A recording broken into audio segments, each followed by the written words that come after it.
오늘 한나회 헌신 예배 드리는데 카메라가 4대가 돌아가고 있더라. 역시 한나회 저력이 있어서 카메라가 그냥 많이 동원이 되네요. 우리나라 교회의 대부분은 연령 구성으로 보면 사실 나이가 드신 분들이 좀 더 많은 비중을 차지하고 있어요. 젊은 사람을 찾아보기 좀 어려운 시골에 있는 교회는 물론이고 또 젊은 사람이 많은 대도시에서도 유독 교회는 젊은 사람의 비중이 적은 경우가 이제 대부분이다라고 그래요.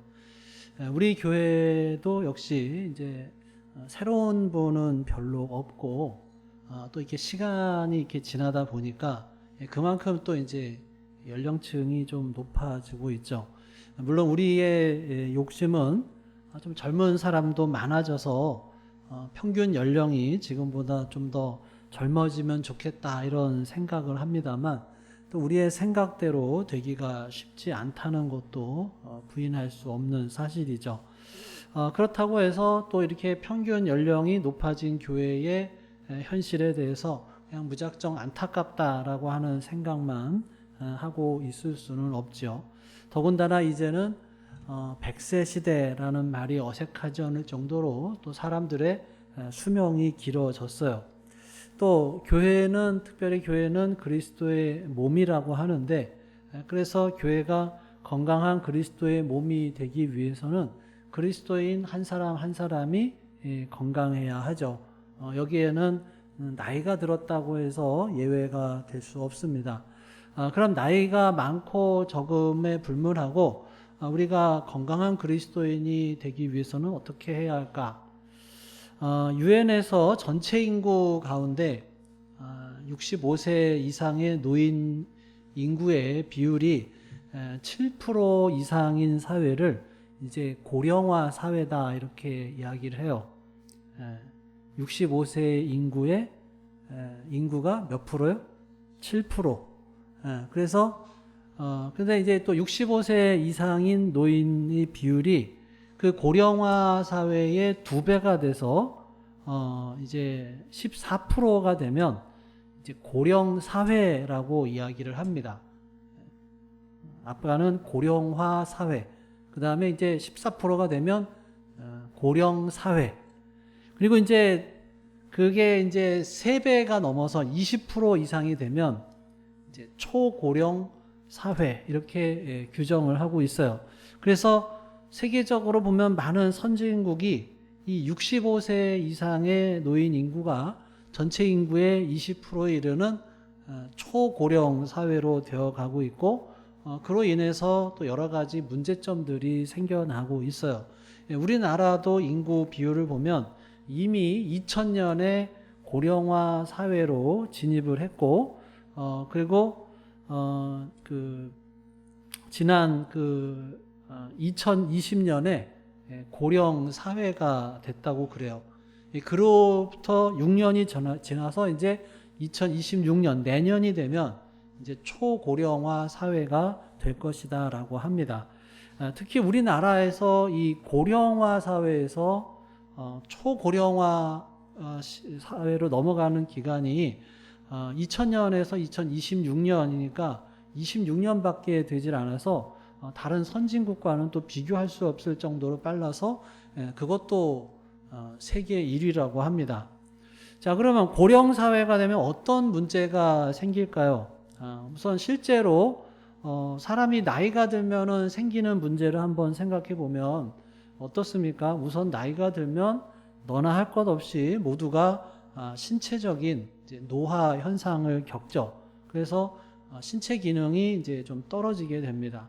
또 나이가 들면 심리적으로도 또 노화가 돼서 소외감이나 고독감을 겪게 되기도 하고 또 나이가 들면 사회적으로도 또 노화 현상이 찾아와서 사회적인 지위나 역할도 줄어들게 돼요. 또 나이가 들면 경제 활동에서도 이제 고정적인 수입이 줄어들어서 경제적으로도 또 노화 현상을 겪을 수밖에 없습니다. 근데 사람이 나이가 들면서 겪게 되는 이런 문제는 알면서도 사실 뭐 개인이나 가족의 힘만으로는 또 어떻게 해결할 수 없는 게 대부분이죠. 특히 우리나라의 노인의 빈곤율이 45% 정도 돼서 OECD 국가 중에서도 가장 높고 전체 평균치도 굉장히 높다 그래요. 또 건강 문제는 어떻습니까? 노인 10명 중에서 9명이 한 가지 이상의 질병에 시달리고 있다라고 하는 거예요. 그러니까 열의 9은 다 한 가지 이상의 질병이 있고, 그렇기 때문에 또 자연히 의료비가 증가를 하고, 또 전체 인구의 의료비 가운데 노인들의 의료비가 3분의 1 정도를 차지하고 있다고 합니다. 그래서 개인적으로도 이 살면서 또 전체 의료비 가운데 절반 이상을 노년기에 지출한다는 거예요. 그러니까 내가 평생을 그 병원에 내는 돈 중에서 절반 이상이 노년 때에 지출을 한다라고 하는 거예요. 또 혼자 사는 노인의 경우에는 이제 정서적인 문제도 좀 심각한데, 전체 노인 가운데 또 독거 노인의 비율이 거의 70% 정도라고 합니다. 그래서 그런 상황에서 또 신속하게 도움을 받기도 어렵고, 외롭고 어렵게 또 이렇게 또는 혼자서 이렇게 임종을 맞는 경우도 많다라고 합니다. 사실 이런 문제를 해결하기 위해서 어떻게 해야 될까? 사실 또 우리의 부모님들을 생각해 보면, 또 아무리 나이가 또 들어서 우리 부모님 세대를 보면 아무리 자기는 또 쇠약해져도 그래도 또 마지막까지 또 자녀들을 위해서라면 아낌없이 또 사랑을 베푸는 그런 세대였죠. 한 10여 년 전인가요? 아마 들으신 분들도 있을 텐데, 부산의 한 파출소에서 있었던 일인데, 이 남루한 행색의 할머니 한 분이 보따리 2개를 들고 거리를 헤매고 있었어요. 그래서 주민이 파출소에 신고를 합니다. 할머니 한 분이 1시간째 왔다 갔다 하는 게 아무래도 좀 이상하다라고 하는 거예요. 신고를 받고 출동한 경찰관들이 이것저것 물어보니까 이 할머니의 이야기가 자기 딸이 지금 애를 낳고 병원에 있다. 그런데 문제는 딸의 이름도 모르고요. 자기 이름도 모르는 거예요. 그냥 이 보따리만 부둥켜 안고 있는 거예요. 근데 차림새를 보니까 슬리퍼를 신고 있었고, 그래서 이 할머니가 가까운 동네 주민이겠다라고 생각을 해서 사진을 찍어서 이 할머니가 누구인지 수소문을 했더니, 실제로 이제 그 할머니를 아는 사람이 나타나고 이제 딸이 입원한 병원까지 알게 됐어요. 그래서 할머니를 병원까지 이제 모셔다 드렸는데, 그렇게 해서 할머니가 아기를 낳은 딸을 만나게 됐고, 그리고 이제 그때까지 안고 있던 이 보따리를 풀었는데, 그 보따리에는 뭐가 들어있었냐? 다 식어버린 미역국하고 나물 반찬, 또 흰 밥이 이렇게 나왔다 그래요. 그러면서 하는 말이 부산이니까 사투리로 어여 무라, 어여 먹어라. 그러니까 이 할머니가 자기 이름도 잊어버릴 정도로 아주 심각한 치매를 앓고 있었지만, 그런 중에서도 또 끝까지 놓지 않았던 한 가지 기억은 뭐예요? 아기를 출산한 이 딸을 걱정하는 마음. 그러니까 아마 다른 노인들 역시 또 나이가 들어서도 심신이 쇠약해도 이 할머니와 이제 똑같은 마음이죠. 자식을 사랑하고 또 챙겨주려고 하는 그런 마음들.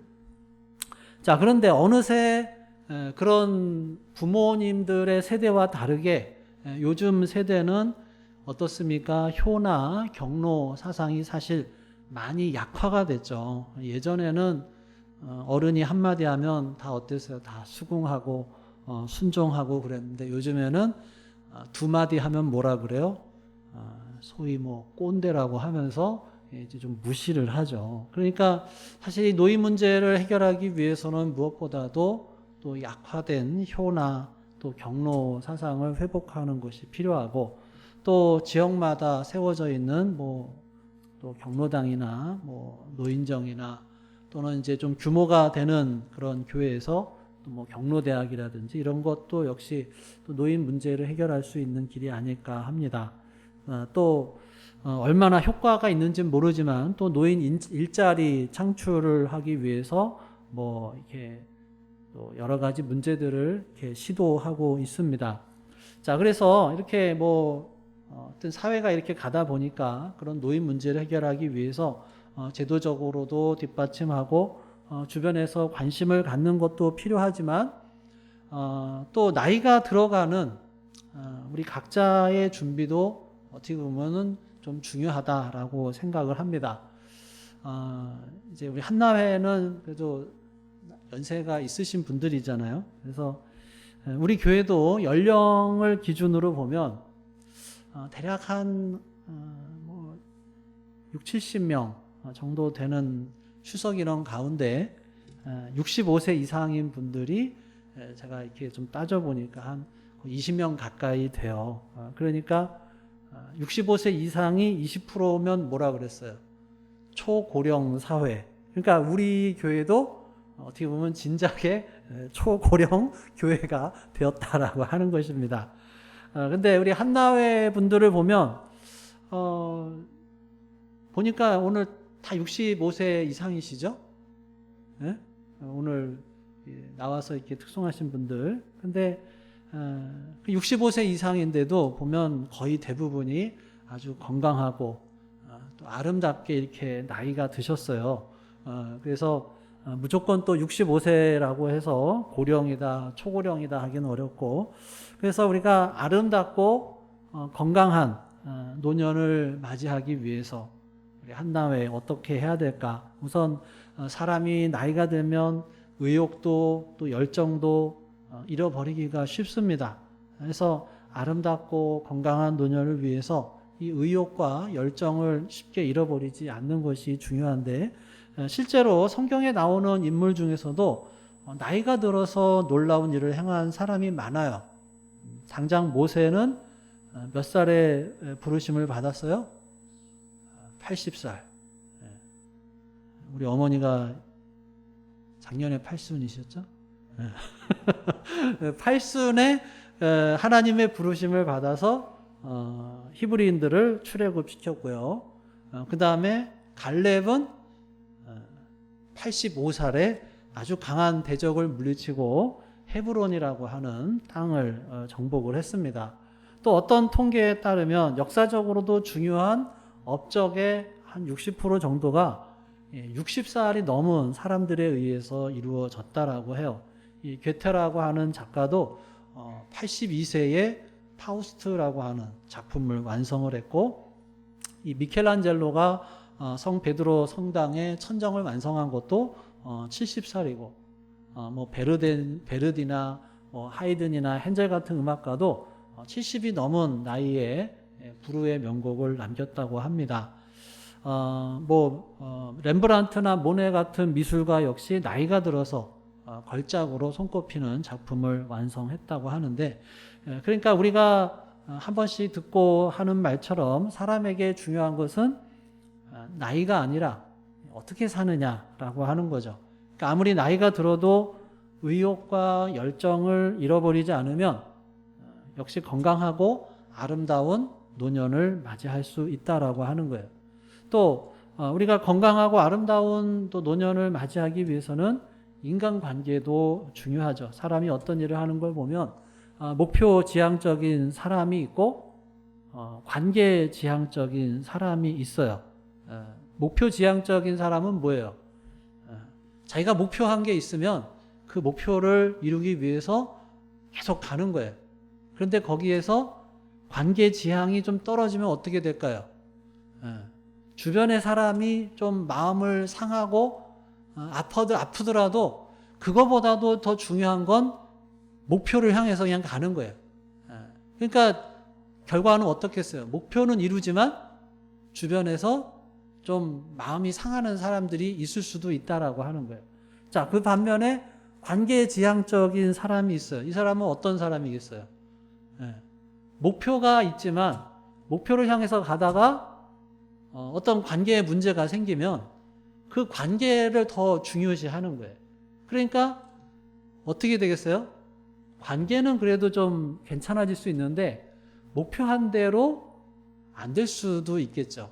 예. 그런데 무슨 일이든지 제대로 이루기 위해서는 이렇게 목표를 지향하는 것, 관계를 지향하는 것이 어느 한쪽으로 치우치는 게 아니라 조화를 잘 이루어야 되겠지만 그래도 더 중요한 것이 있다. 그러면 바로 관계지향적이어야 한다라고 하는 것이죠. 그러면 과연 우리가 어떤 인간관계를 맺어야 되느냐? 한마디로 이야기하면 나 중심이 아니라 상대방 중심으로 관계를 맺어야 돼요. 우리 인간은 기본적으로 모든 것을 자기 중심적으로 생각하기가 쉽습니다. 그래서 죄가 뭐라 그랬어요? 죄는 자기가 중심이 죄예요. 내 중심으로 모든 것을 살려고 하면 그것이 죄고, 그래서 인간은 사실 자기 중심적이에요. 그런데 이게 자기 중심적으로 생각하면 결국에 주변에 누가 남겠어요? 아무도 안 남죠.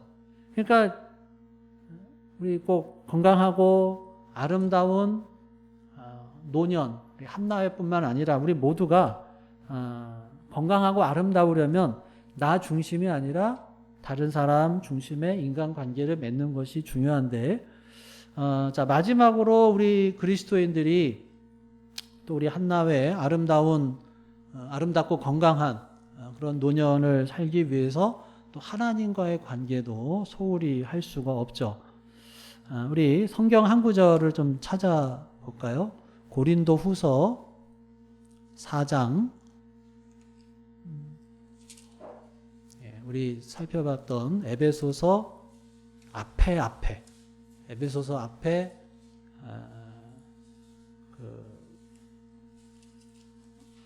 에베소서 앞에 그 갈라디아서가 있고 그 앞에 고린도 후서가 있습니다. 고린도 후서 4장 16절을 같이 읽어보겠습니다. 시작. 그러므로 우리가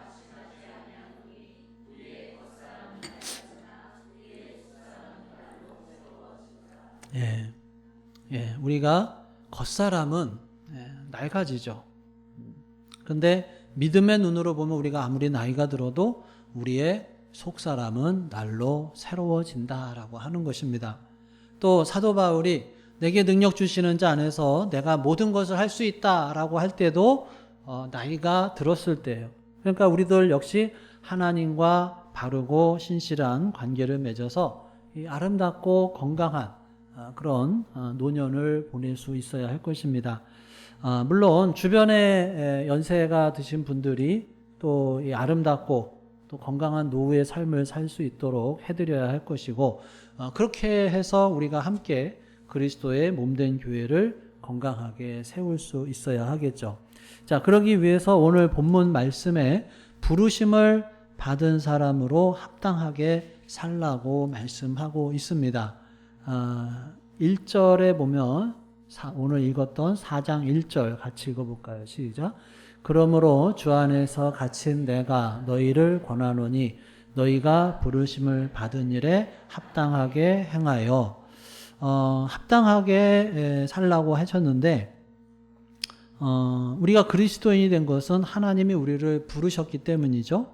그런데 왜 부르셨는가? 3절을 같이 읽어보겠습니다. 시작.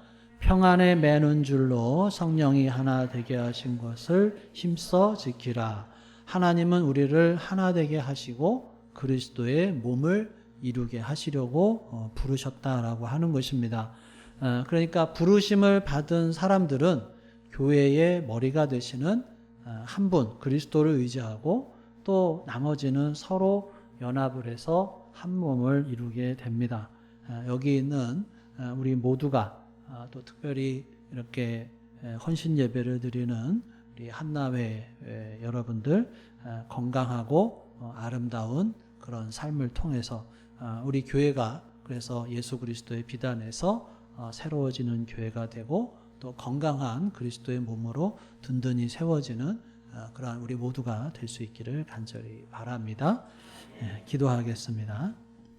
은혜로우신 아버지 하나님, 하나님께서 저희들을 택하여 주시고 저희들을 하나님의 자녀로 불러주심에 감사를 드립니다.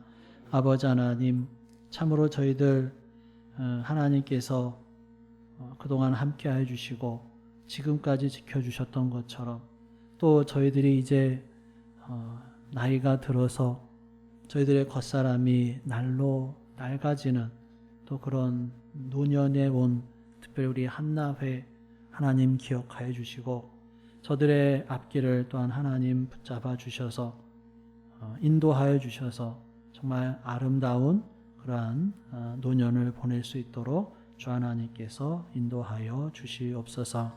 저들의 또 수고와 또 그동안의 모든 헌신을 또한 저희들이 기억하고 또 주님의 몸된 교회로 하나됨을 이어나가는 그러한 우리 교회가 되게 하여 주시옵소서. 예수님의 이름으로 기도하옵나이다. 아멘.